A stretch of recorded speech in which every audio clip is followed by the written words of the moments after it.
Kita semua baca surah ni setiap hari kan? Berulang-ulang kali dalam solat. Tapi, pernah tak kita berhenti sekejap dan betul-betul fikir yang surah Al-Fatihah ni bukan sekadar bacaan rutin.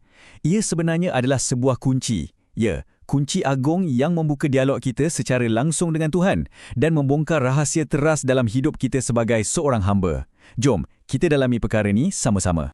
Kata-kata ni mendalam kan? Al-Quran tak bermula macam buku-buku lain. Ia bermula dengan satu rahasia. Dan rahasia tu kita sebut setiap hari. Tapi persoalannya, adakah rahasia tu dah meresap masuk ke dalam hati kita?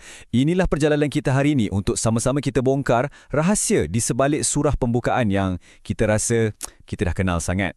Jadi, apa sebenarnya rahsia yang dimaksudkan ni? Sebenarnya, ia adalah sesuatu yang sangat dekat dengan kita. Ia merupakan doa pertama, doa paling asas dan doa paling universal untuk seluruh umat manusia sepanjang zaman. Cuba kita bayangkan sekejap. Doa dalam Al-Fatihah